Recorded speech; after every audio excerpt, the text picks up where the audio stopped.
Ever since I was a young teenager, when asked what I wanted to do, I pretty much described what I do right now. A large part of what developed that over time is that my mother got very sick when I was in high school, died early in my time in college, and I saw the connection of healthcare to the behavioral health of both myself and my family around those kinds of issues. The other part of that is my belief in relationships, that at each point I met different people that I brought into this rich array of folks that allowed me to better understand the work I did, and probably even more importantly, to actually accomplish the work that I needed to do for these kids, these families, for the communities that they were in. And so I've always thought my curiosity about people was a gift that I had.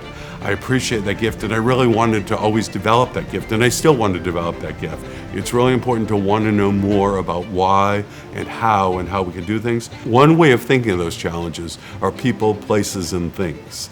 And the people around kids are enormously important in their lives. The places are obviously really, really important. Kids need safety to grow, to feel that they can connect to the other people around them and that they're not at risk. Sports, art, reading, that list goes on and on. And what we need to do, and what Turning Points for Children is so good at, is developing those kinds of connections for kids and for families moving forward. When I lay awake at night, which unfortunately I do way too much of during the pandemic, I think most about the most vulnerable and how much we need to focus on fixing what's broken, not just during a pandemic, but all the time. So this is our time to do that. This is our time to figure out answers, to do something about healthcare inequities. It's just wrong. We need to do something about racial inequity, about treating the vulnerable and making sure everyone has access to a healthy and safe life. And I believe the team at PHMC, the inclusive team at Turning Points, is doing a better and better job finding the answers to these real issues and creating public health responses that will best serve people for generations to come.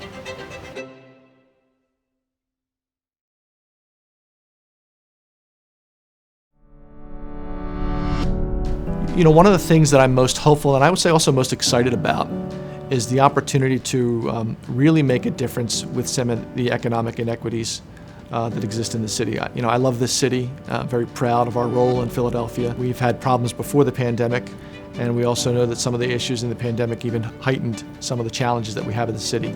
So we knew that it was more than just keeping the lights on and the gas flowing for our customers. We also knew we had to help economically, and that's why when the pandemic started, we reconnected all customers who had been previously disconnected.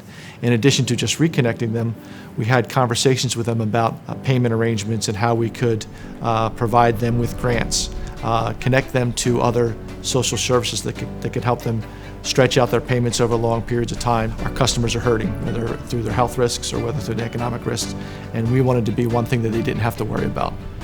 There are so many wonderful organizations in this city that provide so many essential services. And PICO, we partner with many of them, but we really look for leaders and organizations that share our values. You want to make bets on good people, right? And you want to make bets on good organizations. And Dawn and the work that she's doing with Turning Points and her entire team at Turning Points are people that we want to support because of their passion, because of their values, and because of their great focus on providing work that really does make a difference for our community. It really is an honor to receive this award, but I never miss an opportunity to accept an award on behalf of the 2,900 men and women who work for PICO. It really gives me an opportunity to brag about the great work that they do, the commitment that they have to the community. But most importantly to me, I think tonight this is really our opportunity to support and to say thank you and to recognize the work that Dawn and Turning Points do. If us having an opportunity to accept the award really helps an organization that means so much to us, we're really happy to do it and really humbled to do it and very proud to do it.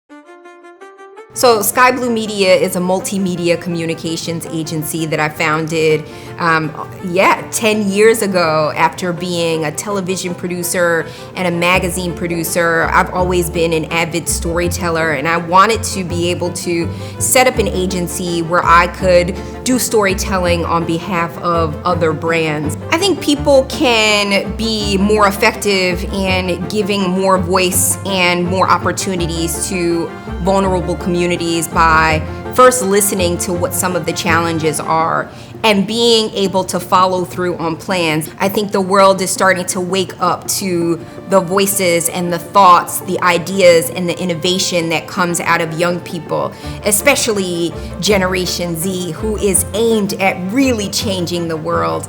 And I think the best advice that I can give to young people is to not let technology do all of the work for you, but in order to have effective change, let technology be an enabler of the work that you want to do. I really connect with things and products and places and organizations that share similar values to Sky Blue Media. So our values are authenticity and freedom of thought and integrity. And I think with an organization like Turning Points, who is devoted to really helping to shift global conversations and the conversations around Philadelphia children, for me, that's really important and it's paramount to our work. So, not only is it something that it's a shared value system for us, but we're really, really passionate about the organization. I believe that there are some systems that work and there's some systems that don't, but I think, the world of adoption and fostering children is a system that people should embrace. I have someone very close to me that I love who was adopted at 11 days old, so that's my first adoption story.